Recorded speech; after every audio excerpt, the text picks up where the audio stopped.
Hello and welcome back to the My Two Sat Show. Today I am joined by a very special and important person to me, somebody that got me into trading and learning more about the markets and gaining a deeper understanding of Bitcoin and what it means to be holding Bitcoin, trading Bitcoin, and all of those things. Welcome, Mode, to the podcast. Appreciate the intro, brother. How you doing, man? It's Doing glad to be on here with you. It's I'm not necessarily a Bitcoin maxi, so your podcast has been really awesome because you're diving into areas that I don't necessarily focus on. You're reaching out really, really wide, worldwide, literally, with your guests as well as audience. So glad to be here, dude. I appreciate that, man. And I think, while you're not necessarily a Bitcoin maxi in the sense that that's all you touch or all you hold, I think as a philosophical view comes into play, I think you're very much aligned with a lot of those things. And so we'll touch on all things Bitcoin, your perspectives, and how you go about approaching Bitcoin. I know a lot of people in the Bitcoin world, they don't like trading. They hate trading. They say just stack your sats, hodl, and that's all you need to do. And I think this will be an interesting challenge to that idea. Not that one is right or one is wrong, but just giving both viewpoints out there and letting people decide for themselves what's right. Maybe they want to just stack sats and then they have another wallet where they learn the intricacies of trading. I think it is important to learn trading, at least the basics, being in this space, no matter what kind of time frame you're looking at. I think you need to at least understand the basics. And I'm a trader, but I'm a terrible Bitcoin trader. And it's not because I can't read the chart or anything. It's because when I buy Bitcoin, I do not want to sell it. When it comes to spot Bitcoin, I am a terrible trader. I just buy and hold. So when it comes to Bitcoin, I'm really only taking macro swings and trades. Like I'm talking, several months at a bare minimum, but I'm more so looking at several years when I'm trading Bitcoin. Now, other assets, sometimes I'll break things down to the 15-minute chart and get some scalps. But I found out early I was not good at trading Bitcoin. I'm good at buying Bitcoin, and that's the way I like to keep it. That's the way to go. Yeah, by and large, it's very hard to time the market with something like Bitcoin. We don't know just how crazy things are about to get. We have our ideas, but that's largely why it's so hard to trade something when you're emotionally attached to it and you love it and you have these grand expectations of it. It's very hard to keep it contextualized to a 15-minute chart. Absolutely. Like you said, it's hard to time the market, and time in the market is foremost a lot better than timing the market. It's very difficult to time the market and know when and where it's going to go. And not only is it difficult to time it, but it takes a special type of emotional strength and conviction to hold and trade in these ups and downs and everything else, unless you really do understand Bitcoin, and you really do understand that even through the ups and downs, it's just basically an up-only asset. When you really look at it, when you zoom out a little bit, it's been an up-only asset. Yeah, that's a great point, man. A really great point. And one thing that I've learned a lot from spending a lot of time with you looking at charts is just how critical zooming out is for all assets, but especially for Bitcoin. If you're looking at the timeline, it's bearish 1 minute, it's bullish the next minute. People can't keep it straight, and if you fall prey to that, you're pretty much blind, right? You're in a dark room, you're blind, you have no idea what's going on because people are so emotional. But if you zoom out and you look at the monthly chart, the weekly chart, the daily, the yearly for Bitcoin, it's an up-only asset, like you said. Yeah, and I mean, zooming out takes out the noise, right? Because like you said, it's up one day, down the next, this, that. That's the market maker games, right? That's exactly what market makers do with these assets too. I mean, the middle of FUD is uncertainty, right? You have fear because of the uncertainty, and now you doubt what you're doing and the actions you make. And, it's exactly why we see the charts drop down and everyone's like, oh, this has got to be the bottom. Okay, well, I guess I'll just hold through it. And then there's that one more spike of pain. And you see that's where so many people give up. And really, that's when you should be getting in, right? That's when you should be digging in, doubling down, not giving up. But when you zoom out, like you said, look at the daily, look at the weekly. I mean, the weekly chart on Bitcoin, you know, you and I have looked at it together many times, zooming out and looking at, you know, several cycles in a row and how multiple cycles play out versus what has Bitcoin done this week, right? Or what's Bitcoin done since Trump's been in presidency? Oh, you know, it's take out the noise, man. Yeah, take out the noise. Yeah, and I think that's what kind of lends itself to just buying and holding and stacking sats as opposed to intraday trading or weekly trading, because it is just a bunch of noise in the short term. So it makes it less profitable or less risk mitigated to be trading with so much noise, right? If you're looking at the long term, it's almost impossible to lose when you're stacking sats and you're looking at a cycle in its entirety versus what's happening on the 4 hour, what's happening on the 1 day, even, you know, even 1 day is it's good. I like to start there, but it's still noise compared to when you really zoom out and look at the course of a cycle. It's January 24th, 2025 as we're recording this, and there's a lot of bullish catalysts on the horizon here taking place. And yet, if you look on the timeline, you see people calling top signal, this is bearish. Talk to me about how funny that is to you, and what do you make of that? We've got quite a bit of time left, right? I mean, to me, this is okay. If you're a trader and you're not just buying to hold and you're not concerned about the price from day to day, week to week, month to month, but you're just, you know, buying Bitcoin and letting it ride. You know, if that's not your style and what you're doing is you're a trader, you have to look at the market as what type of trap is being set currently? What trap is the market maker setting up? And what stage of the trap are you in? Are you in the very beginning stages where we're just starting to switch it up on you? And what I mean by setting a trap is market makers are trying to get the majority to either start selling out low or start buying in high. And I mean, you don't have to be a genius trader to know you want to buy low and sell high, not the other way around. So the market makers are always trying to set up a trap for you. And the fact that Bitcoin is over, okay, we have a pro-crypto president that's freed Ross. I mean, man of his word and speaking to the people of crypto and decentralization, right? We have executive orders saying that the United States is going to become a leader in AI and crypto technologies, and the charts aren't reacting, right? You get all this bullish news and the charts are not reacting bullish. And that to me says the trap is in the later stages. Market makers have people so fearful to get in now that even the people that are here and they've been waiting for a pro-crypto president and they've been waiting for Bitcoin to be over 100K. We've been waiting for regulatory regulations and clarity. And we're getting it. And people are sitting with their capital on the sideline right now.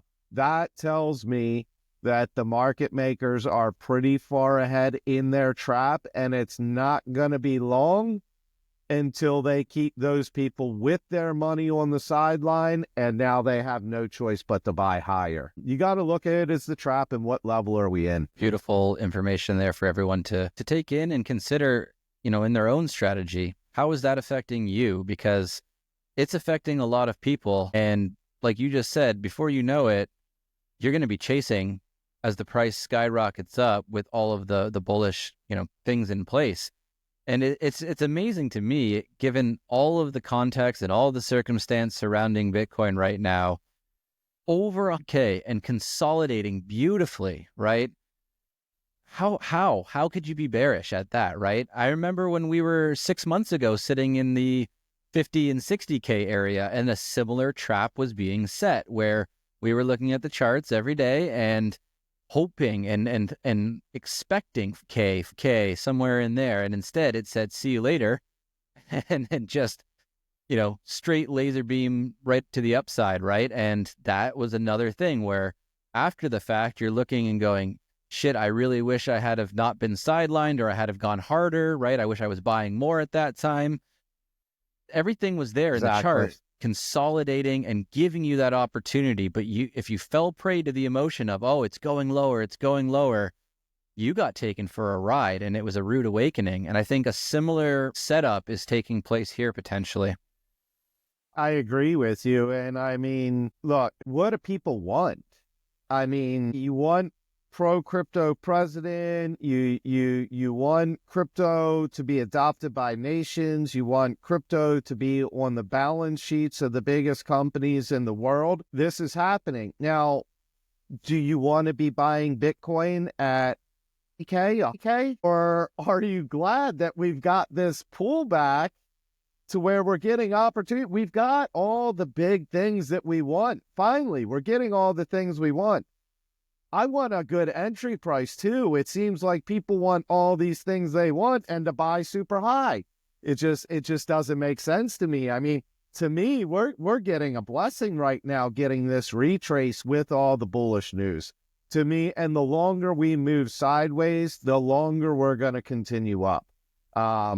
So, I mean, like you said, zoom out. We've taken the emotion out of the charts. We're looking at history as well as future fundamentals, and we're looking at the current reaction to the both of those, and where sits our risk versus reward ratio. And to me, I mean, I see a whole lot of upside for Bitcoin for, another several hundred days at least. Yeah, absolutely. And it's so funny to hear you say this pullback is a blessing when we're essentially sitting at the all-time high right now, right? Right. So what Right more? over 100K, and it's a pullback. It's like, what do you guys want? Yeah, you couldn't really ask for a better setup than this. So yeah, I mean, being sidelined is very risky when you consider the risk to reward of the next 150, 200 days. So let's talk a bit about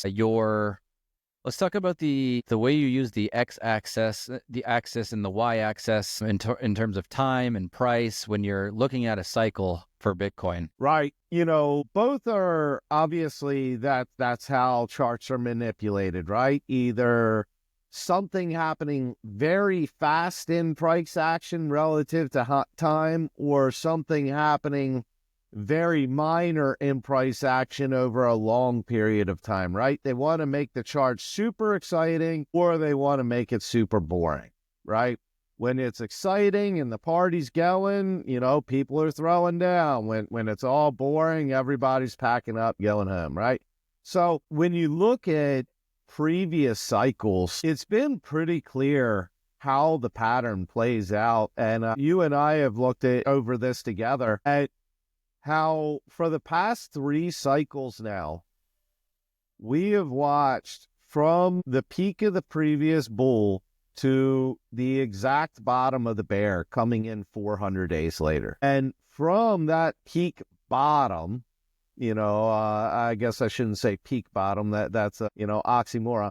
From the absolute bottom that we've seen in these retraces, marking the bottom of the bear, is then 700 days, a little over 700 days until we see price action break out above all-time highs. And from that, the very bottom, the absolute bottom, it's usually just over 1,050 days that we see the top come in. And when the top comes in, it's a pretty violent retrace, and it's negative for about 400 days. And, history doesn't repeat, but it often rhymes. And I don't see why this cycle would be really any different, except now we've got institutional money, we've got countries, we've got it as it's the official currency of countries. But we've also got countries and institutions putting this on their balance sheet. major investors. So we have even more liquidity coming this time. So I'm wondering if we still take as big a retrace. That's the question I have. I think, like you mentioned, the x-axis, the time axis of the chart, I think the timing is going to play out near the same. The question is now, how high do we get? And then how big a retrace do we take? And with the catalyst that we've just seen come in, I think we need to evaluate what our targets were, and we need to reevaluate and set higher targets. I think a lot of people are going to take profits way too early in this market, and it's going to continue. And like we said, it leaves them sidelined, and they're unfortunately going to be getting back in when it's time to get out, toward that 1,050-day mark, which puts us in mid-October, by the way. Mid-October 2025 as a rough target. Cool. So I think, there's two things that we definitely want to be considering, and it could be on either axis, right? If it's on the price axis, it's like you said, I mean, you could be sidelined as a retail investor, as a pleb, and the amount of nation state adoption and institutional inflows blows everything out of the water, and prices, higher than we could have imagined sitting here today or sitting here last year, or even 6 months ago at 50, 60K. I think we have to readjust our targets potentially in that regard. And the other unknown is the timeline, right?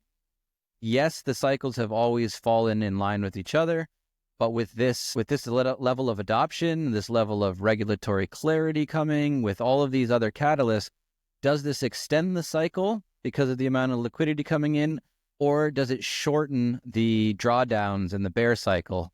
So there's those two kind of things that we need to keep in our mind, right? Is the game changed? I think it's going to affect the price scale.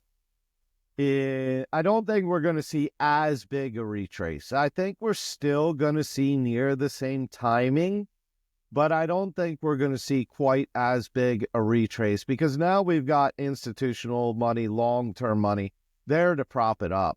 Is there a reason? Is there a reason, Mode, that you think that it's going to follow the same time scale? Is it just because of previous cycles always matching up, or is there another reason?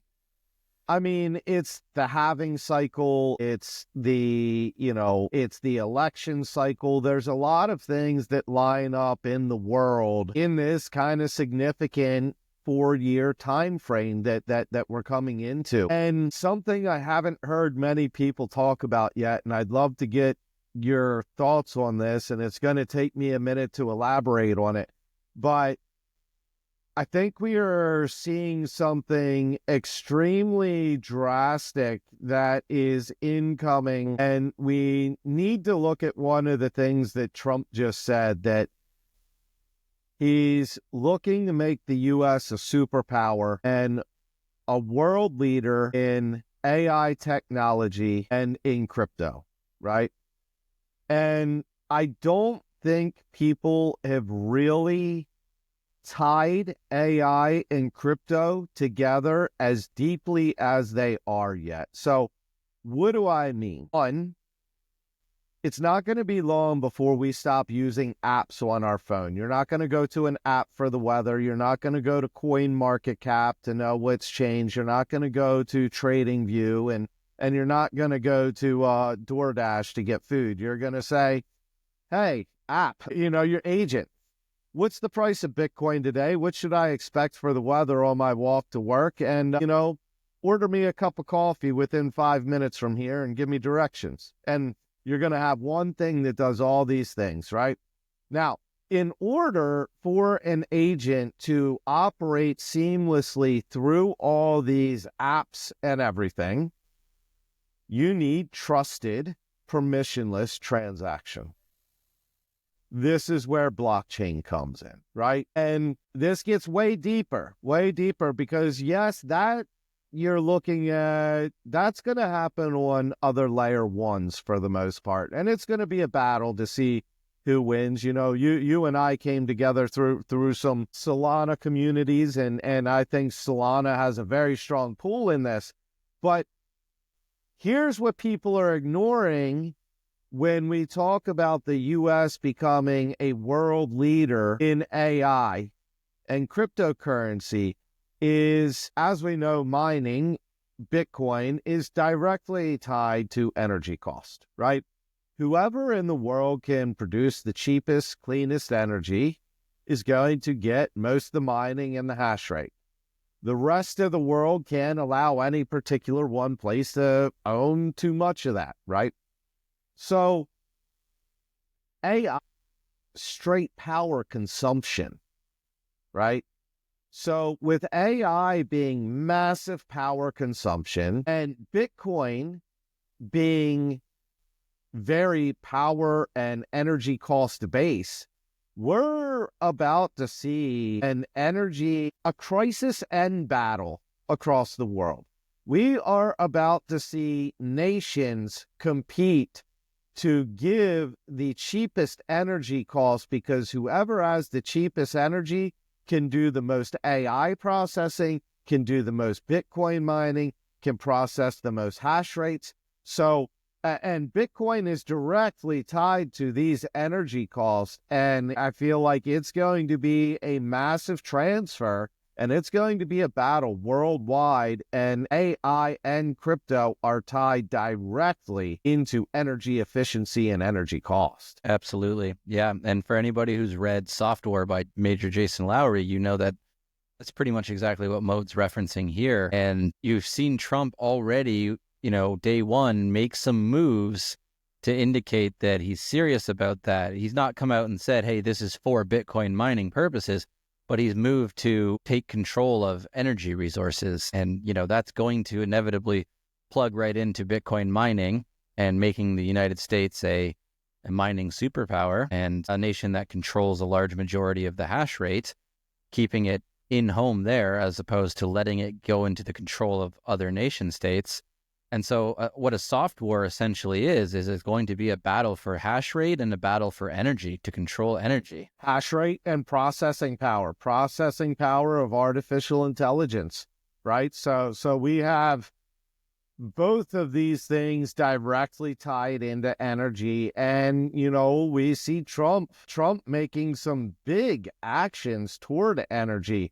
One of them, and at first it didn't make sense to me. I had to look into this. We're renaming the Gulf of Mexico to the Gulf of America. Why is this something we need to address right away? Why does this matter? And it's like, well, the way the prior administrations had poorly written regulations, there is no mining or drilling for oil in the Gulf of Mexico, although there is no definition, description, or whatever as to what the Gulf of Mexico is. I mean, I could put a kiddie pool in my backyard, call it the Gulf of Mexico, and I now got federal protection where I can't drill oil in it anymore, right? They really fucked up by not saying what and where the Gulf of Mexico is. So Trump can get around these laws by simply saying, well, it's the Gulf of America, not the Gulf of Mexico.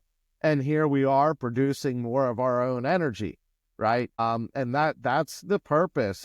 He knows very well that we need AI processing and we need Bitcoin mining and hash rate. And all these things lead back to energy. So I think a lot of what he's doing is setting up toward that. And I think it's, people like us and you on the forefront that are kind of bringing some of these things to knowledge to other people that just, I mean, I get it. I understand how people still think that this is just magic internet money until you actually look into it and you understand that, no, you can't just create another one. Well, sure you could, but go ahead and try to get some adoption to where it's actually has some intrinsic value. That's the difference, right?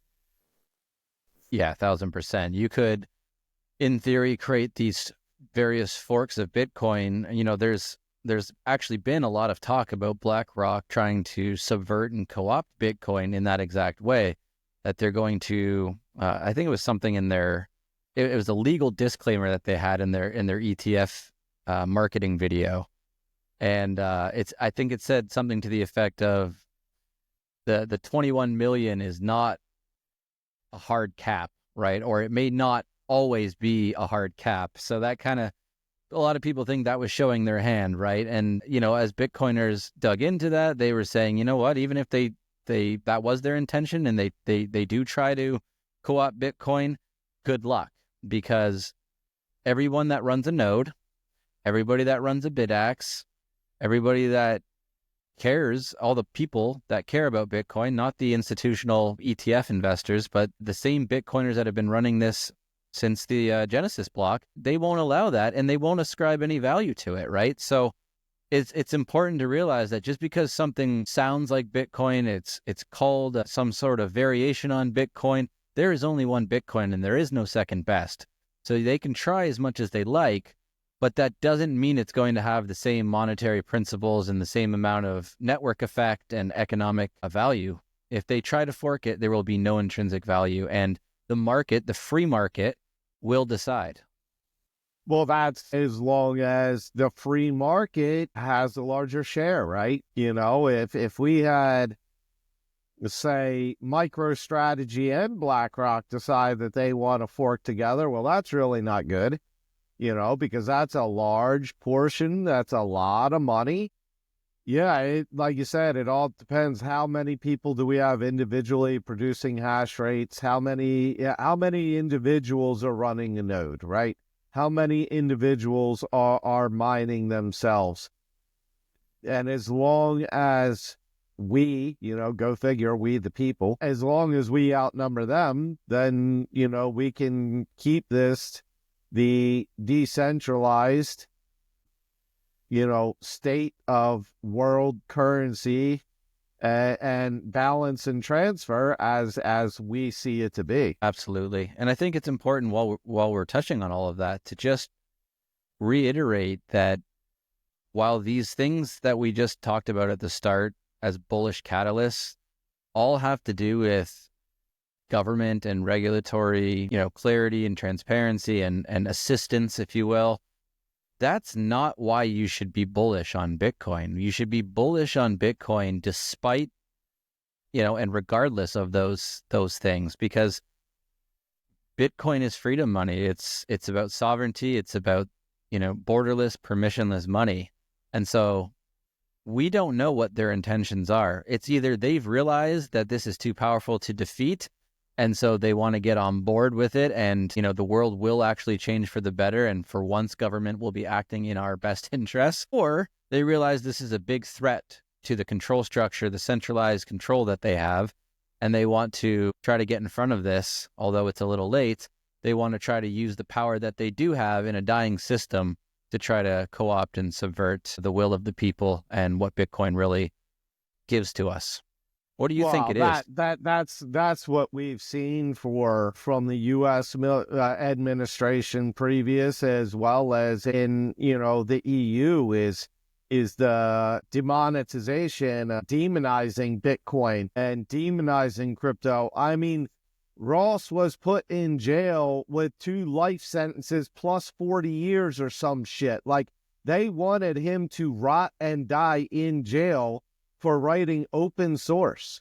He really, I mean, come on. If you don't think that they see this as a threat, they absolutely do. And I mean, I've mentioned Trump a few times because it's very relative to right now. And I'm not trying to make this political, but I'm not surprised that the first person we've seen in political power that is openly supporting it, openly trying to make clear regulation for citizens and kind of streamline this, I'm not surprised there's been multiple attempts on his life already. Let's just consider that, right?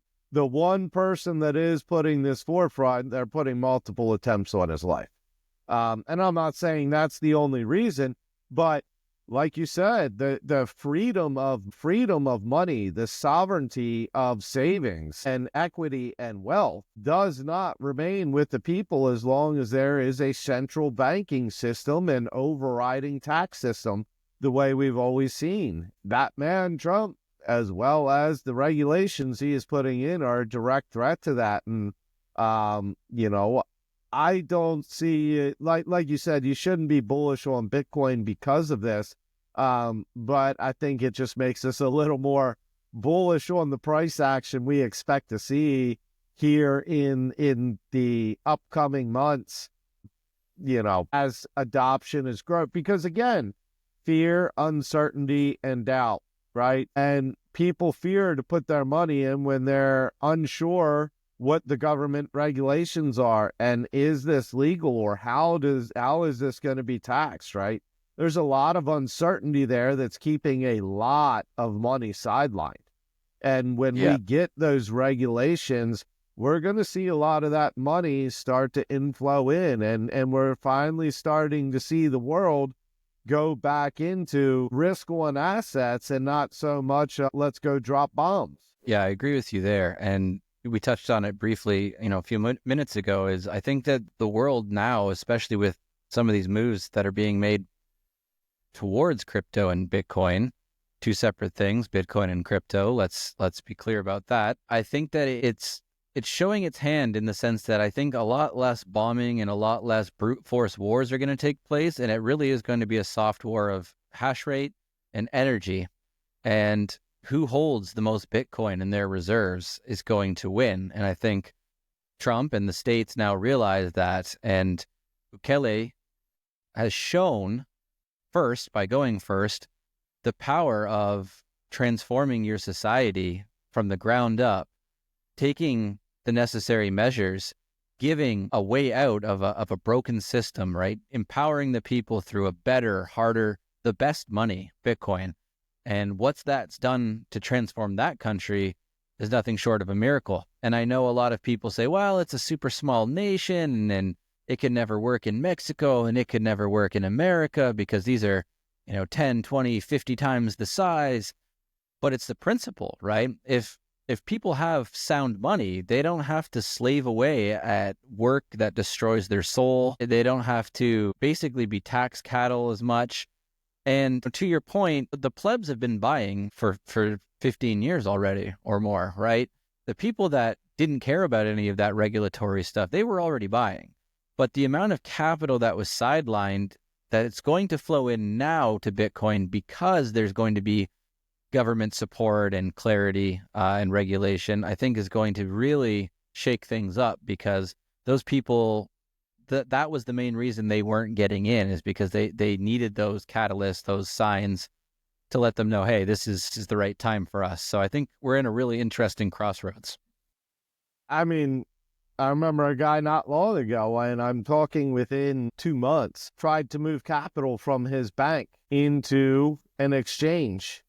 And his bank made him take like a 20-page questionnaire informing him of how crypto is a scam. And Yes. it's like, this is your, banks control money. And name this, name one currency created by a government that has forever stood. Any currency, exactly. All currencies created by a government with a taxing, overriding system and without a controlled inflation, because let's be real, no government currency has a truly controlled inflation. They can always make more without fucking telling you.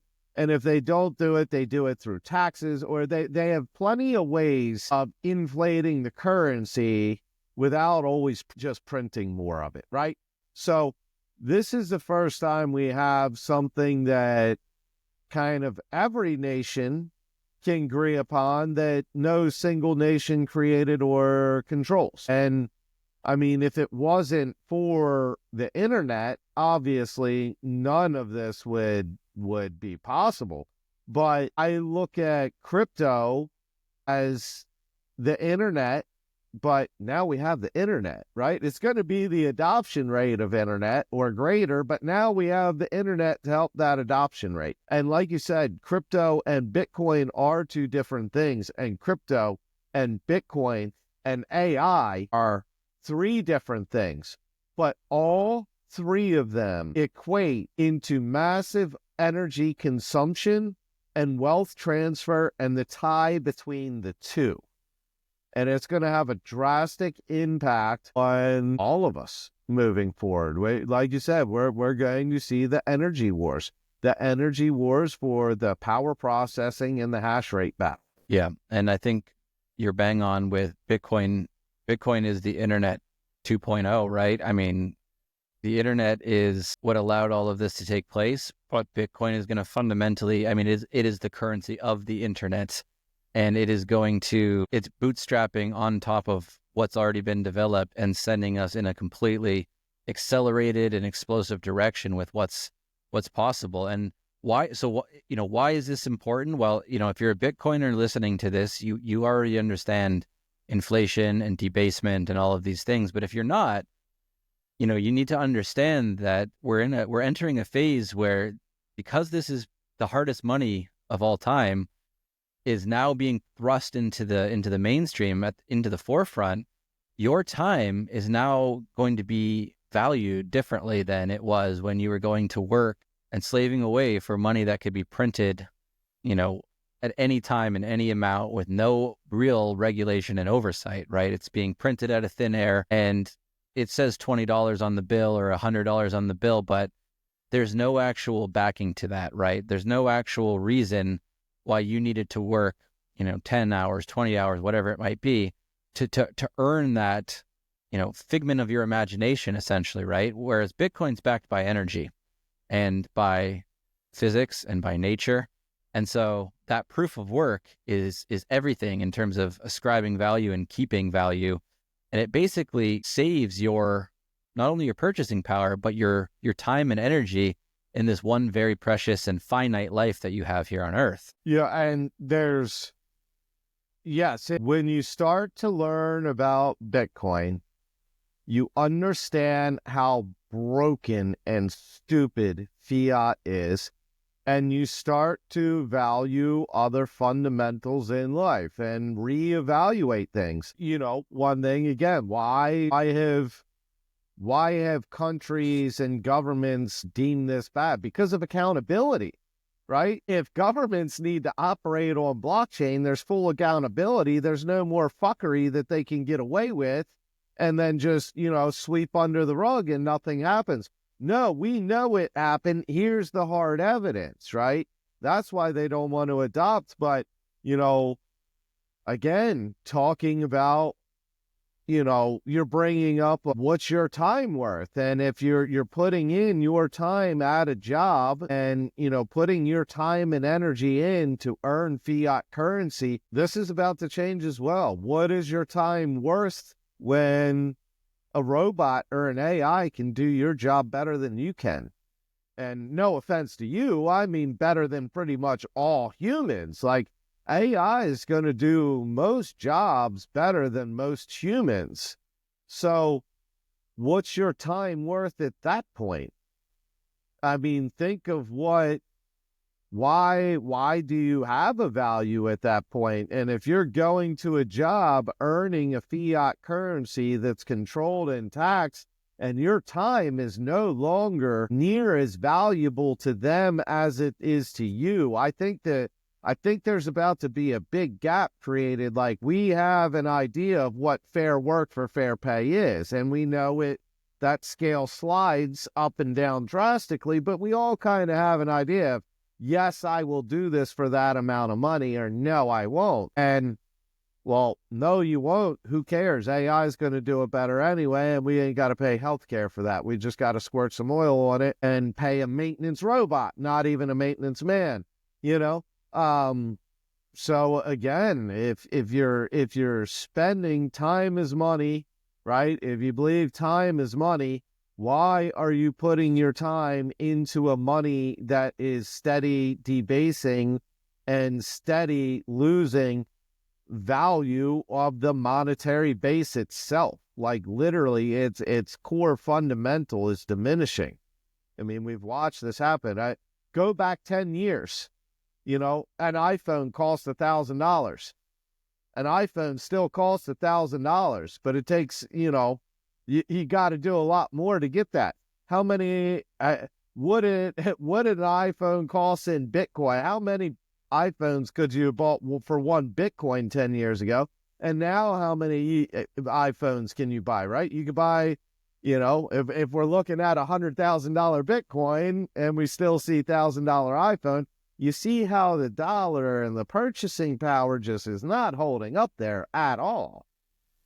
Yeah, absolutely. I was just gonna say that, man, there's so many little rabbit holes and paths I want to go down with that topic right there. But that's the main one right there, is that when your value is priced in fiat, your time and energy is constantly being devalued. And when you say pay me in Bitcoin, you really see how much your skills and your time and your energy is worth, because Bitcoin is hard money. It's fundamentally valuable. And so if someone's going to part with their sats to pay you to do something, you're going to find out real quick how much you're worth. And people will always be willing to do that, right? When it's, $100,000 per Bitcoin, $20,000 per Bitcoin, or $1 million per Bitcoin in the near future, most likely, people will still be willing to part with a percentage of their sats to pay you to do something, but you're going to have to be worth that amount of money. Whereas right now, people steal a living every day. They go into a corporation, they work a 10-hour job, 9 of it's sitting on their ass, and the rest of it's, standing at the water cooler bullshitting with their friends about sports that were on TV last night. And so they're getting very little work done, which, as you just said, is going to be completely replaced by AI in no time. And I think that's going to just accelerate as we go forward. And we already see it at the grocery stores, the cashiers who are so slow and just unhappy to be there in the first place. They're getting wiped out by self-checkout, right? So it's only a matter of time before that happens at scale. And then 2 things happen. And I think the most interesting one is that you're going to see what's valued in society and what's not valued in society in terms of needing a human. And when that happens, you're going to really think about, what do you bring to the world and how do you want to show up in the world? You're now free, whether you want it to be or not. You're going to be free to be able to create things, right? To bring a new value to the world, not the one that you're told you have to go and do every day, but the one perhaps like creating a podcast, or the things that aren't necessarily physical in pursuit, like like lawn care. All these things are going to be replaced by robots, but the intellectual pursuits that we saw in the times of the Greeks and the philosophers and things like that, those things were valued. And I think those are going to be things that, while AI can replicate them in some ways, human beings are going to be now able to kind of usher in a new golden age, because their time is freed up by not having to do useless tasks. I agree, except maybe I'm being cynical. I think people have gotten to the point where they don't want to think for themselves. They don't want to think philosophically. They want 10-second clips of entertainment and on to the next 10-second clip of entertainment, and push a button and you have food delivered, not take on, well, now I have the time, let me learn some culinary arts and learn to cook my favorite food. And, instead of just scrolling through 10-second videos and looking at bullshit, let me go create instead of just consume. I like to think that in a world where our life becomes easier, we would find more people pursue their true passion and pursuit of happiness. And in reality, I mean, how many people now, they can't sit somewhere without their headphones in, right? They can't stand to be alone with their own thoughts, even for even just a moment. Like, they have to have a distraction. So a lot of people are going to lose their distraction. They're going to lose their purpose. And it's going to be a hard evaluation for a lot of people that, you're not worth this much anymore. What do you want to do? I mean, most people, you ask, what's your passion, or what do you enjoy doing? This is one of the questions I would ask a girl when I'd first meet a girl. What's your passion? What are you into? Oh, I like going out to dinner. I like hanging out with my friends. I like seeing movies. Well, who the fuck doesn't? Yeah, No, exactly. what gets you like what gets you going? Like when you're at work doing the job you don't want to do, if you didn't have to be there, what is it you would be doing? Watching movies and talking to friends? Like that's not a passion, Yeah. that's not a pursuit. And I don't think a lot of people have that right now, unfortunately. But I mean, that could be me being cynical, obviously, but we are about to see a lot of people and going to the fact of being paid in crypto or being paid in sats. When you're being paid in fiat, you are being paid for your time, and that's it. You're being paid a compensation for the time that you gave up and the energy you put in. Now, Not for your value. right, and when you're paid in Bitcoin, you're paid in sats, you're paid for your time, you're paid for your energy input, but you're also immediately investing back into yourself. You're not just getting paid for the job done, you're getting paid for the job done and already investing into yourself for the future, where fiat's the opposite. It's a debasement. If you're not scrounging for more and more of it, you're losing instead of accumulating and watching your accumulation grow. Absolutely. You nailed it, brother. Like you can't get ahead. And that's why that also like why I think we are on that hedonic treadmill. And I'm very much inclined to feel the same way you did, a bit cynical or nihilistic or pessimistic about, if people didn't have to work in these jobs that they hated, would they actually go out into the world and create real value? If you had asked me a year ago or any time, before that, I absolutely would 1,000% agree. And to a large extent, I still do see exactly what you mean and think that you're bang on.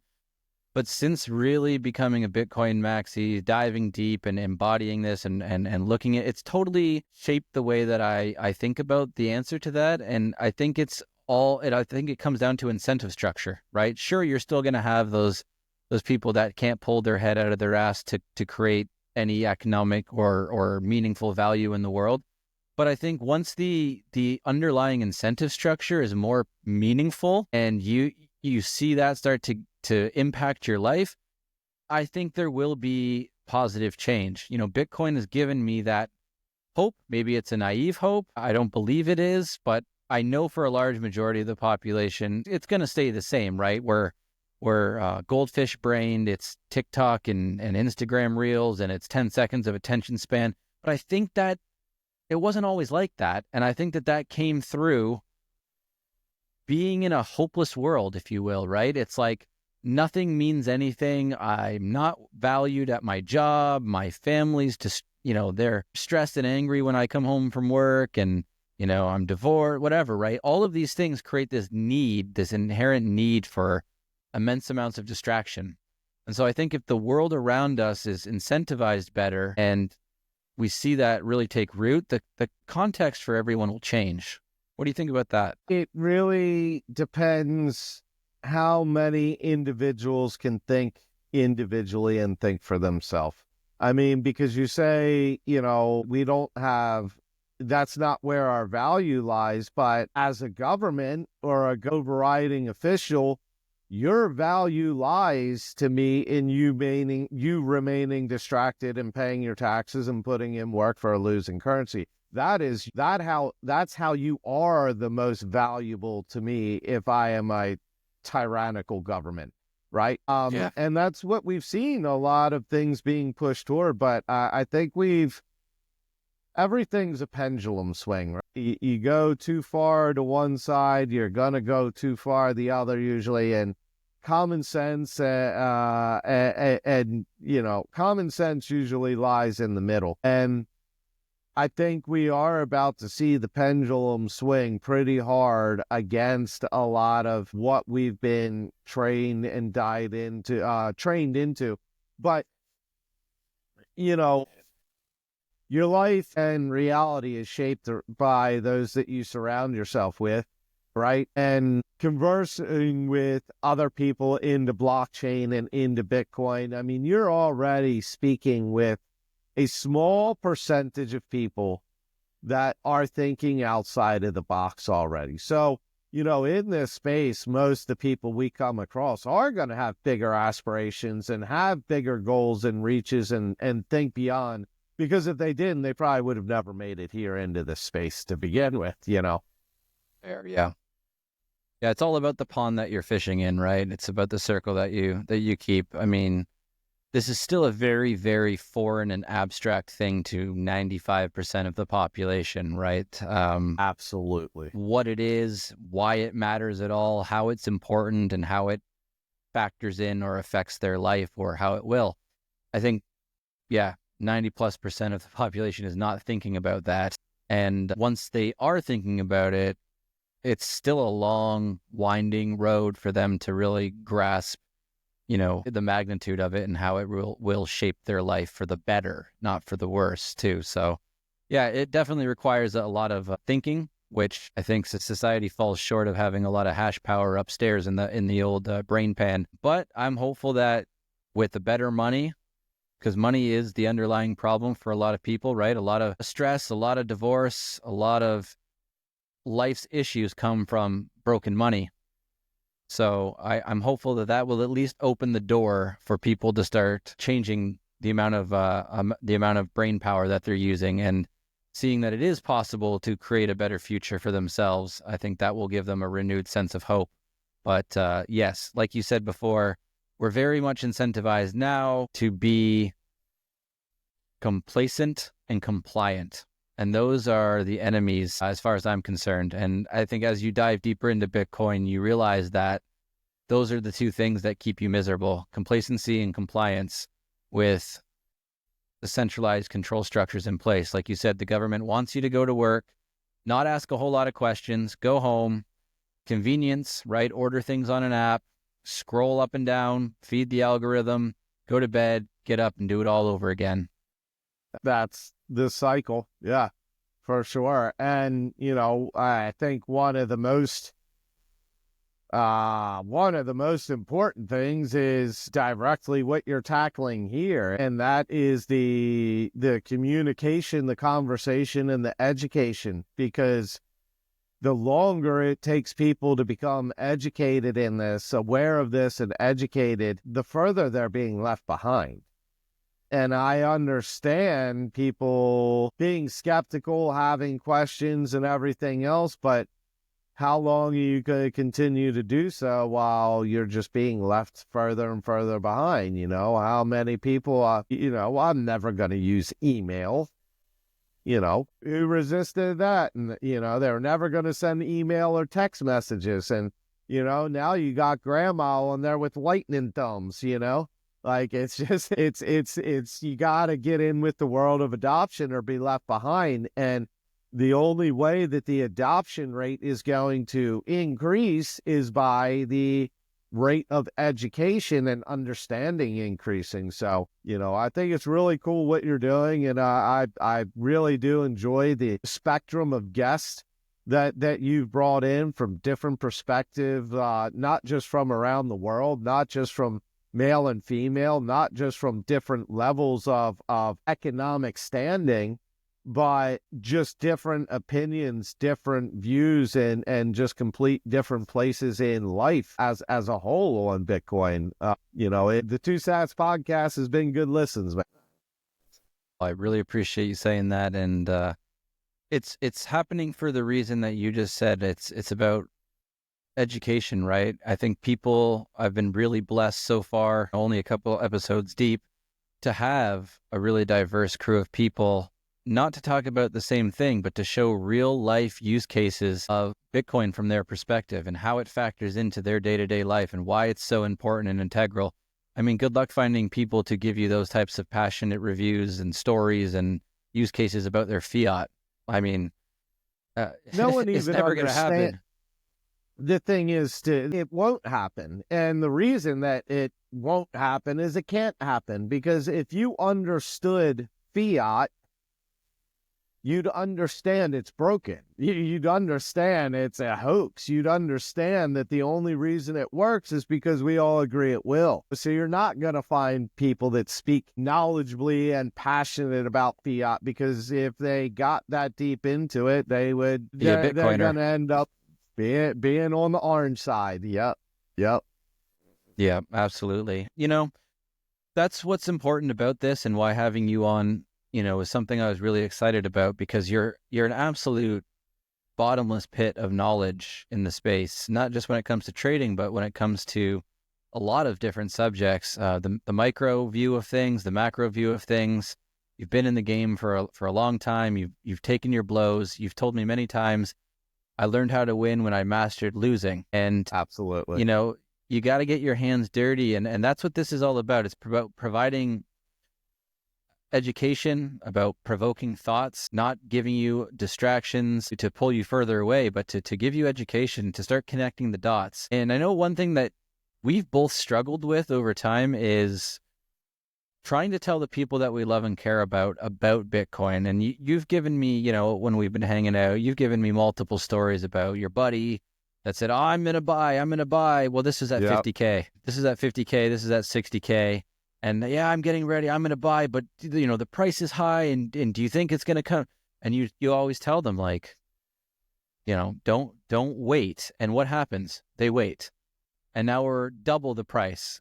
Well, let's just talk a bit about that mindset of just like waiting and waiting and waiting versus what you're trying to get across to them about getting busy and getting started and then going from there. What do you wish people that are sidelined did and knew about getting started with Bitcoin? I mean, honestly, it's human nature, right? Human nature wants to go with the trend. What everyone is hype about is what they're going to be excited about. And when things are boring, they're not going to be excited about it. And, in markets, I mean, that's the market makers doing their game. When it's at 60K and you're not going to buy at 60K because you're waiting for it to get to 50K. And then the next thing you know, it's 80K. Okay, well, I'll buy when it's 60K back where it was. Now it's over 100K, and I'll buy back if it gets to 80 where it was. Well, and my one buddy got pissed at me. I said, I'm going to end up selling to you. And he's like, what's that supposed to mean? I said, by the time you decide to buy is when I'll be taking profits. And that's how this shit works. And it's human nature. It boils down to exactly what I said, the communication, the conversation, and the education. We need to have more conversations with open communication, and get people to really understand, like, why it is we're here. Why, we didn't go all into this, for no reason. We didn't just say, well, this seems like fun. I think I'm going to transfer, most of my wealth as well as my time and information into learning about this because it seems neat.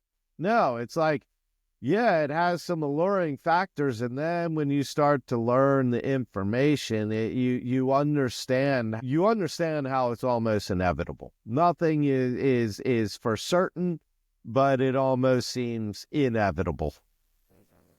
Yeah, and one thing that I think people on the outside that don't hold any sats, they kind of maybe don't understand is that you have no economic incentive, really, realistically, because you don't move the market with your $20 or your $100 pleb buys. You're not telling them, hey, you should buy some sats because you're making profit off. This isn't a pyramid scheme. This isn't fucking, I don't get epicure rich here. because you decided to finally go buy, right? Yeah, It's like exactly. yeah. You're telling them for a deeper reason, right? You're telling them because you've done the research, right? That, and Bitcoin is minimum thousands of hours of research before like you really, really get like, oh, I should be probably transferring a large portion of my time, energy, and personal finances into this. But you're not telling them because it enriches you. Like, let's be realistic. Exactly. You're telling them because you know that the money is broken. You see them struggling. You see them stuck on this hedonic treadmill. You see them miserable. You hang out with them and they're whining and complaining about their money struggles. And you go, well, I know a way out of this. It's working for me. and for millions of people around the world. Let me tell you about it. You know, you Yeah, don't I get a mean, kickback you're trying from to that. help. You're just trying to help. You're trying to help your friends, trying to help the people you care about. I mean, it's how do I say this relatively? Currency, our monetary standing has become so ingrained into our life that it is a controlling factor of many, many, many thought processes, if not an overwhelming number of thought processes during our day revolve around money and monetary standing. Yep. And because of that, you've had people adopt monetary standing and financial being to a point of almost politics and religion. And what I mean by that is, there's some people that you can go have really in-depth, pressing conversations about politics and religion. You can get downright gritty and have good conversation and communication. Like I've been saying, conversation and communication. But you also know other people that you just cannot talk politics or you cannot talk religion with because they are so ingrained on their stance, they are just unwilling to hear the other side or anything else. And I think that's very, very well true too for financial status, and where we put our money and how we choose to put it and what we think is the proper thing and what's going to, oh, well, my Messiah said if I just put my money here in this Ponzi scheme, I'll get, people have their places they follow, their politics and their religious beliefs, and they get that way with money too. And that's one thing I learned early is, if I talk to friends and family and I can have communication and conversation, you're fucking right. I'm going to do anything I can to help them. I mean, you know this. I'm willing to help anyone that is willing to help themselves. But I know right away when I'm talking to someone that can't think enough to even help themselves, and I just don't waste my time. You just gotta realize some people you are changing their life, and some people you are just draining your own life by having the conversations with. Yeah, well said. Yeah, it does come down to energy. It's like preserving your own energetic capital at that point. And you really nailed it. You can tell within a few sentences back and forth when somebody is going to trip over their own feet and just be a brick wall and they're not open to learning. And then like, and these are my kind of people, the people that you can have pressing philosophical, ethical, moral conversations with. You can go off the deep end, you can go down rabbit holes, you can press each other because you're in the pursuit of something deeper, which is truth. And I think that's what's really interesting, and that's where you can start to breach subjects like Bitcoin, because it is exactly like you said. And there's an old adage, right? Like when you're at the dinner table or you're at a family get together, you don't bring up sex, politics, or religion. And the fourth one in that equation is undoubtedly money, right? They get offensive, right? I mean, just ask somebody, Yes, how I much do you do. make in a year? Don't ask me how much I make in a year. It's this taboo subject, right? But if it's a taboo Exactly. subject, how the fuck do you ever get to better? How do you ever get educated if it's a taboo It's subject? part of keeping the blind leading the blind and keeping us all sheep that are kind of unaware of the whole thing that's happening. And it's exactly like you said. There's people you can have the conversation with. There's people that you can. And I've noticed in conversation, communication, and in that pursuit of truth, one of the ways that you can find out whether someone's really interested in learning or not is if we're having a conversation and all I'm doing is defending my side. I don't give a shit about yours, and I don't give a shit to learn about yours. Now, if you and I are having a conversation and I'm asking more about your side to pry into it than I'm spending defending mine, now that person is thinking, that person is trying to learn, and whether they're trying to prove you wrong or not, they're intrinsically thinking and communicating and conversating and open to education, as opposed to just defense, shut down, shut down. Yeah. That reminds me a lot of discussions all throughout my life about religion. And, I remember being very young and being forced to go to church. And at a very young age, I was reading books on Buddhism and paganism, like all these other alternatives to the thing that I was being forced to go in and told to believe in. And I remember very, very vividly going up to a church official, a priest, an elder, whatever he was, and asking him a very simple question about religion, about God. And he put his hand on my shoulder and he looked me in the eyes and he said, "Son, don't ask that question. Just have faith. Just believe." And I was 10 or 12 years old, somewhere in there. And that just blew my mind. Sir, I'm asking you a question so I can solidify my belief or have something to latch onto when it's not making sense. And your answer was to defend your position by telling me that you don't have an answer for me, basically, and to just believe. That's okay. That's all you need. You just need to have blind faith. Yeah, have blind faith, not true faith. Right. Just have blind faith. Yeah. And that was a very, early on pivotal moment in my life about understanding truth, is that you need to have a conviction in it, and you can't have blind faith. You need to be able to build from a position. And any time that I would engage in religious debate, if you will, it was always defensive on their part. I would ask the inquiring questions, whether I had a belief the opposite way or not, right? I was always the one inquiring and asking questions, trying to break down those barriers.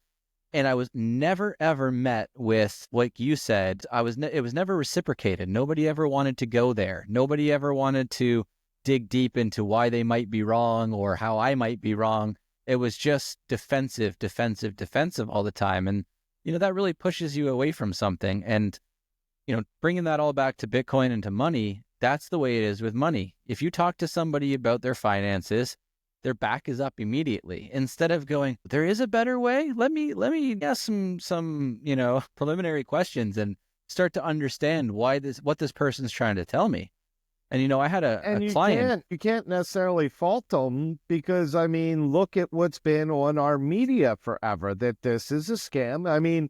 Like I said, a guy tried to move money from his bank and had to answer a 20-page questionnaire on how this is a scam. And so you can't really fault people for saying, well, everything says this is a scam. But, at what point do you start thinking outside the box? Yeah, that's a great point. When that happens, you're faced with two possible outcomes. One, you buy into that and you say, well, everything says it is a scam, so it is a scam. Or you look at it and you go, if this is the constant pressure that's being put on this is the narrative that's being spun, what are they trying to keep me from knowing?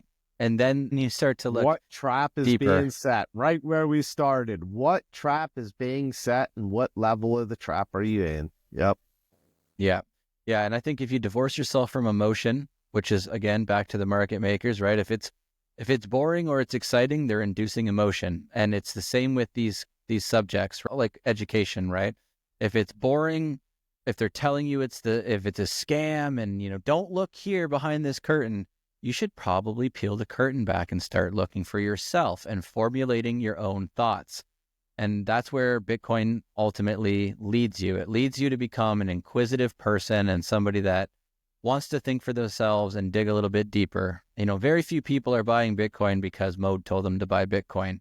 They have to have something that shakes them or moves them or jars them, and then they start to become open to the idea, and then they buy it for themselves. And then that's when they start to really get educated and dig deeper. Yeah, for sure. And like you said, people become defensive because they look at questioning as an attack.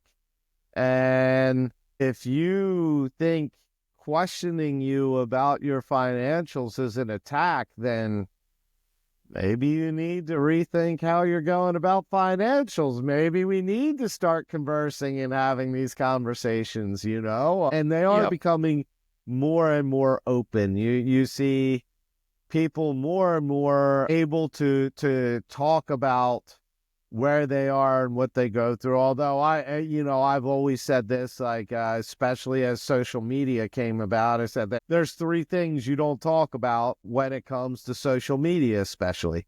You don't talk about your financial status, you don't talk about your relationship status, and you don't let people know your next move. And your life will be a lot more simple when people don't know those things, when you don't make them, public things that you're talking about. But like you said, the people we care about, the people we tend to have conversations with, you can tell who wants to have the conversation and who doesn't. And I think it's really cool that you're putting something out for people that want to join in the conversation, whether they have someone to talk to with or not. At least they're making themselves part of the conversation of what's going on and starting to educate themselves just by starting to consume. Yeah, well, something I really appreciate about you, and this is, a shout out to you and the work that you put in, is that when I first met you in your trading classes, I had never traded a single time in my life. And really, I wasn't really involved in any of this in the sense of like I am now. And I was always able to come in and have a conversation with you. I showed up 2 times a week, every week, religiously. And you then and continue to now, and I think it's even more consistent and upfront now, you'll present something that you see in the charts or that you think or that you heard, that that you've thought through. And then you'll ask for dissenting opinions. You'll ask, does anybody see this differently? Am I fucking way off base here? Like, does anybody have an opposite view? I mean, that's why you're the man to me. Like that's a thinker, that's a philosopher, that's somebody that they don't want to just be right. They want to get to the objective truth. It's not like, when oftentimes you see women on social media say, that's my truth. It's like, that's a very subjective way to put it. That's great, right? for you. That's great for you. But yeah, yeah, dude. And I appreciate that, because I do. I mean, no one knows what's going to happen, especially when it comes to the charts. And anybody that is not willing to look at another opinion is probably wrong a lot, because especially in the charts, you got to take the information presented as it's presented, formulate a plan, and until something changes what your plan is, you kind of stick with it. But I know I'm not always right. And, me being, I don't like to say an instructor, I'm more leading the conversations and expressing what I see in the charts more than I am an instructor, I'd say. But leading the conversation, a lot of people will say, oh, well, this guy must know what he's talking about, and just go with it, versus be like, oh, no, that's not what I thought, or that's not what I see. And I mean, if I'm going to have correct information, I want to make sure I'm seeing things from as many angles as possible. Yeah.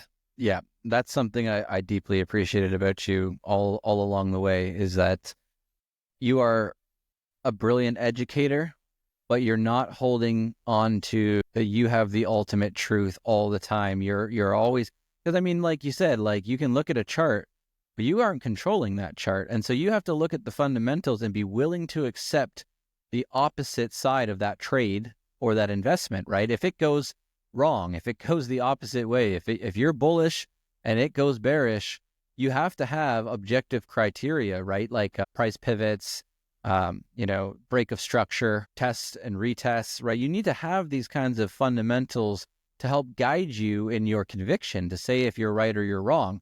And if you just look at one angle all the time, you're going to be wrong more than you're going to be right. And, you can be right going both ways, but you have to maintain an open mind and possibility to the fact that your initial analysis isn't always going to be right, because you can't control the market. Some of the absolute worst traders are lawyers, politicians, big-time businessmen, doctors. And why? Because these people are used to, when they are in a position, they can take control through social cues, through status, through flexing their money on you, whatever it is, go ahead and flex your money on the market. Go ahead and go short when the market wants to go long and flex your money on it and see if the market decides to bend your will, right? These people, they're used to being able to change the flow of a room or change the flow of a conversation. They're used to being in the commanding position. And when these types of people and these types of egos and narcissists, especially, type to trade, they are fucking eaten alive, because the market does not care what you think. The market doesn't care how angry you get. The market doesn't care if you try to revenge trade it or threaten it.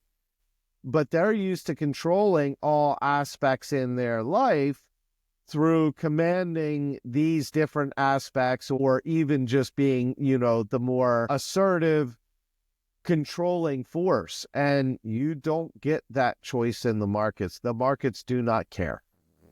Yeah, the markets are indifferent to your emotional baggage, and they will make you a victim as quick as you can blink. So yeah, it's the markets will humble the best of us for sure. And so you said earlier when we were about to start recording, you had something for me. Did we already get that out, or do you want to throw that out now? Yeah, like I was saying, I don't think many people are realizing how much the push in AI and the power for control of Bitcoin mining and hash rate, how much this is going to start an energy crisis. And then energy, I think it's going to start as a crisis.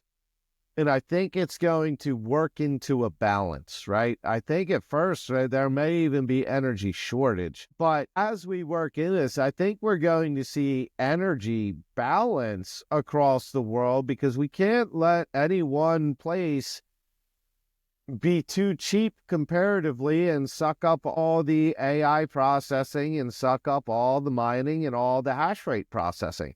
We simply can't do that. So we need to have a fair and free distribution of mining, of hash rate, of intelligence processing, and all those things revolve and come back to one denominator, and that is energy and the cost of it. Yeah, so I think that this is exciting because it's going to, or it should, in theory, usher in a new wave of innovation, right? Like what we've been sleeping on in terms of, doing things a better way, a more effective and efficient way.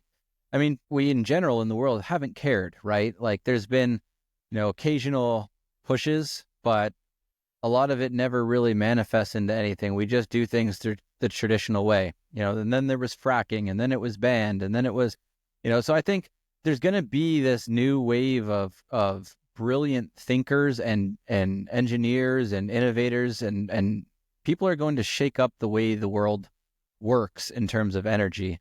And I think a large part of that is going to be due to what you just said, is the need for processing power for AI and hash rate for Bitcoin.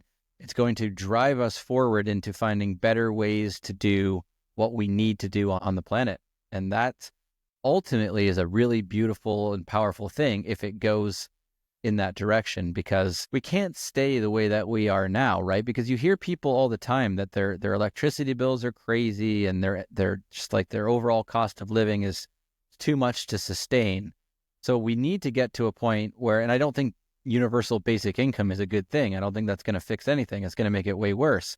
But we need to come up with ways to be in a new golden age, right? Where life is affordable because the money is not broken and the energy is abundant and the creativity is overflowing. And I'm really hopeful that that's what's on the horizon now. I hope so, and I really do think it is. I mean, again, it's not about right or left or your religious or political beliefs, but you had a politician in power that put regulation and restriction. How are we supposed to advance and adapt when it's just constant and consistent and completely unclear? Let's also get that out there. Completely unclear resistance, regulation, and restriction. That's what we got from politicians. Now we have a businessman in power that is accelerating these things. And it takes a businessman to see how important these things are and put things into action. I mean, the writing is on the wall, and most of our politicians are dinosaurs, and they don't understand any of this anyway. Yet they're trying to frame the world around it. And instead of regulation, we finally got acceleration. And it's because instead of a politician, we've got a businessman. Yeah, a lot of these people are what we call career politicians, right? They're like as old Absolutely. as fossils. They're like dinosaur fossils. And the policies that they enact and they uphold and they keep in place is archaic, and they're keeping us from thriving, right? And like you said, it's not about what side of the political spectrum you're on. You're on the wrong side if you're not for humanity. And that's the bottom line. And politicians, career politicians, I mean, their job was basically to have little to no major impact. That's how you stay a career politician. You do a good enough job to stay in power, but you don't do anything that's impactful enough to where you're going to piss anyone off enough. You want to just be there and do just enough to where, well, I guess he did a good job. Right? Yeah, if people don't talk about you and they can't criticize you because they don't know what you did, you're doing a good job as a politician in this old system, right? Don't be a disturbance, right? But I think what we're seeing with people like Trump and President Bukele in El Salvador is people that are not going to stand for that anymore. They're going to shake things up. They want to create a legacy whereby they left humanity and their nation and their people better. And that is frightening and threatening for a lot of people to think about who have found some weird sense of comfort in the broken system that we have now, like almost Stockholm syndrome. But there is better out there, and it's being demonstrated in real time, and that makes me incredibly excited for the future. And I'm not even an American, but I think that America is headed in the right direction with some of these initiatives. Again, irregardless of your political leanings and coloring, look at the policies that are now being enacted and put in place. They're for your benefit, not just the government and the people that have been in there for 20, 30, 40 years and not once tried to make your life better.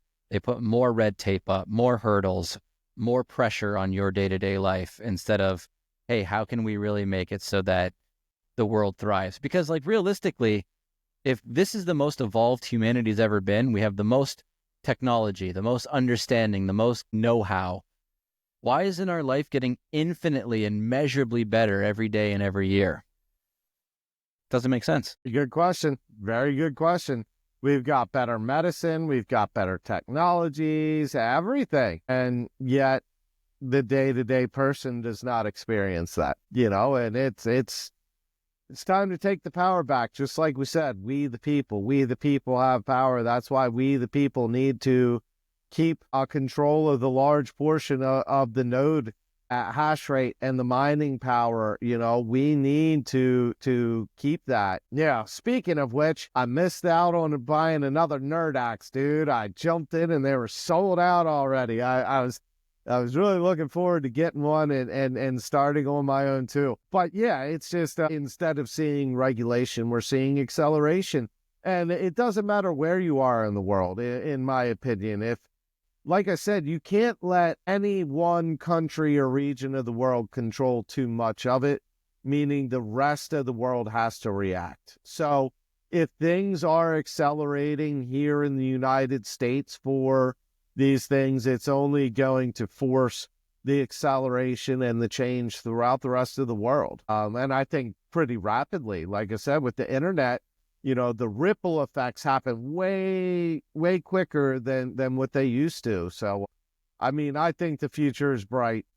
We look like we're ready to go risk one again. The only thing that's really been different at this point for a major run in the 4-year cycle, would be that right now we don't have money printing going on. We usually see either at the end of someone's term or at the beginning injections of liquidity, right? To give the illusion of we're all rich and everything's great. We haven't seen that yet. We haven't Yeah, seen the injection of money. things might look a little different as the Trump administration starts to transition to hard money and hopefully stockpiling Bitcoin through a strategic Bitcoin reserve. Maybe we don't get the same amount of money printing. This all remains to be seen. I'm sure the previous administration has left a bit of a ticking time bomb in terms of, what they've left behind, but maybe they see a way out through stockpiling Bitcoin.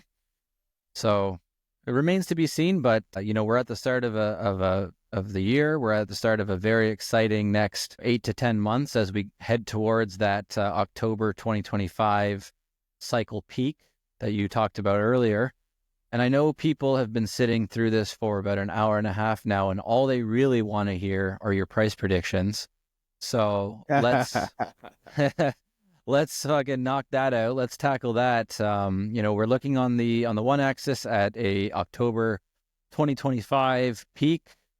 But what are we looking at in terms of the price predictions? Obviously not financial advice. Do your own research. But hit us with the goods, Mode.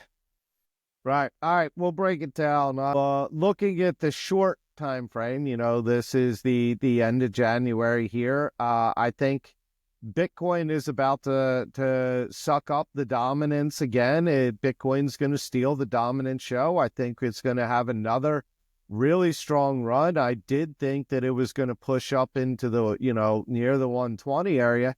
Honestly, now I'm thinking we're going to see 160 somewhere near there, maybe even above, just going into tax season, April, May. And I think that's when we're going to see a lot of the dominance retrace. But, like you said, you and I have conversations a lot. You've been in a lot of my trading streams and all. And, I always had that target that was sitting there at the 330K Bitcoin. And I said, I'm not saying we're going to 330K. I'm not saying we're going to 330K. I'm saying if we had a catalyst and worldwide adoption of blockchain and we just go, complete banana zone, I could see us hitting 330K. And I was looking at closer to 200. Now I think we're going to see near that 330K. I think the Trump administration is the catalyst that we need.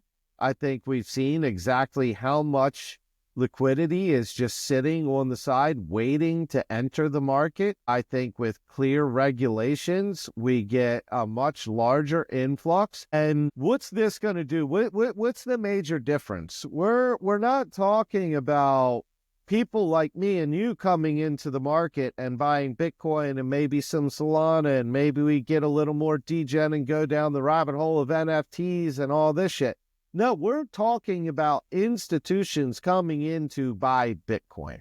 We're talking about countries coming in to buy Bitcoin.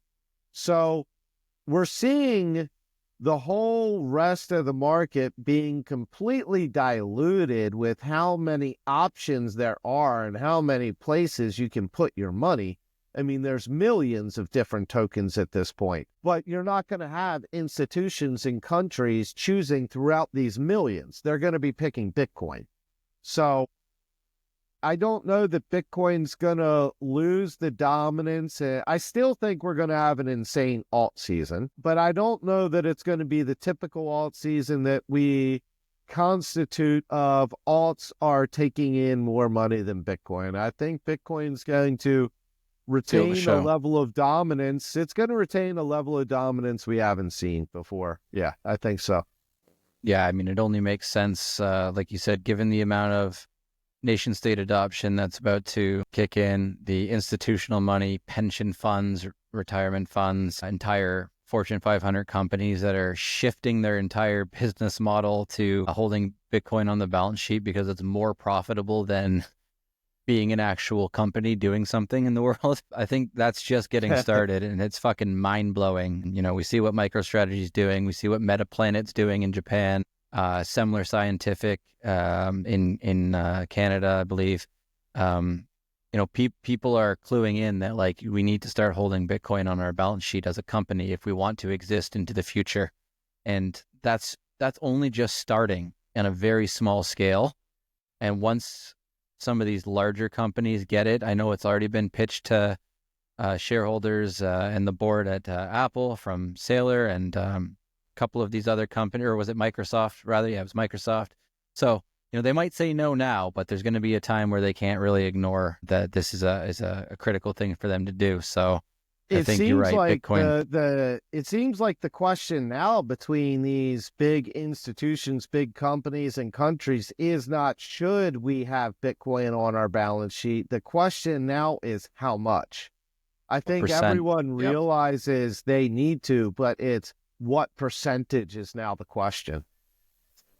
Yeah, and that's where it gets interesting, right? I mean, we saw 1% and 3%, like these very conservative numbers in terms of ETF allocations and recommendations. But what happens when BlackRock recommends a number that's in line with the way that they're actually buying and stockpiling Bitcoin? Right.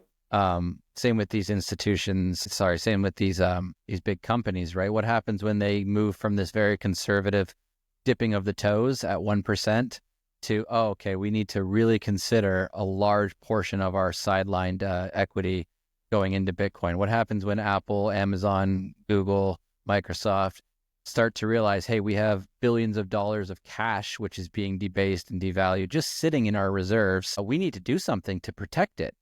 What happens? Well, it flows to Bitcoin more than likely not, right? It's not going to flow to shit coins. It's not going to flow into, fiat rails and investment models that it has in the past. I think it's a high likelihood that flows into Bitcoin. So how do you, in closing mode, how do you arrive at something like a 330, 300K ultimate, banana zone target for Bitcoin?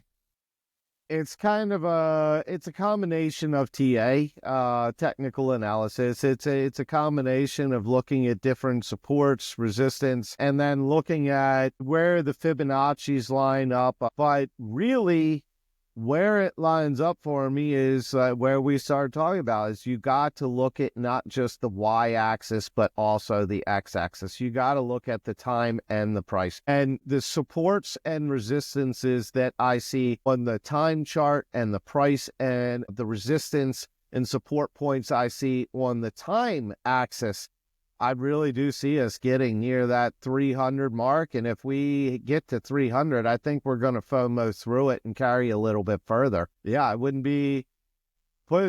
be statically happy. I'm not saying we're going to 330K necessarily, but I would not be shocked if we do, So. Yep, absolutely.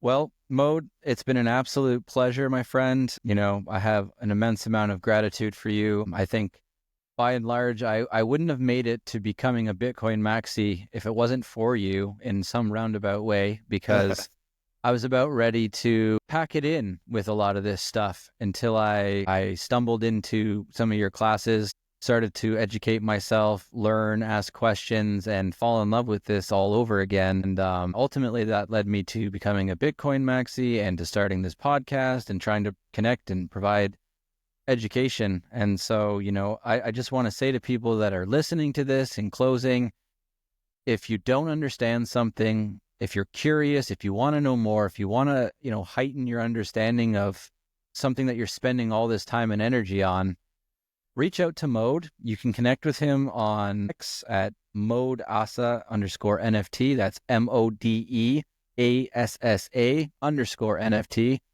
Consider booking a private class with him. I know he's doing limited amounts of private classes, and he's not asked me to shill this, but I feel called to shill this because it's, like I said, changed the game for me. It's really enhanced my understanding of the markets and my position in the markets. And I know it will do the same for you because it's done the same for, 50, 60 people that show up twice a week to your open classes. And so I'd highly encourage you to reach out to Mode and ask your questions and get educated, because he never makes you feel stupid. He'll take you from where you're at and the most basic questions to some of the more intricate TA questions. He's happy to get dirty in the mud with you, wade through the weeds and help you understand. So thanks, Mode. Anything you want to leave us with? I appreciate that, man. And like you said, just zoom out, take out some of the noise and look at what's really going on, and not just the candles that are right in front of you just from the past days. Like, zoom out and look at what this really is, where Bitcoin's really going to go, and how early we are into the true adoption of it. Start the conversation, begin the communication, and spread the education. Appreciate you, bro. Very good. Amazing, sir. I will leave Mode's link in the description below if you want to reach out and book a call with him and dive deeper on trading. And if you want to get involved in decentralizing the hash rate, I'm going to leave a link for purchasing a BitAxe from Solo Satoshi, the best BitAxe company in the game, in the description below on Spotify, YouTube, and wherever you might be listening to this. And until next time, this has been my 2 cents.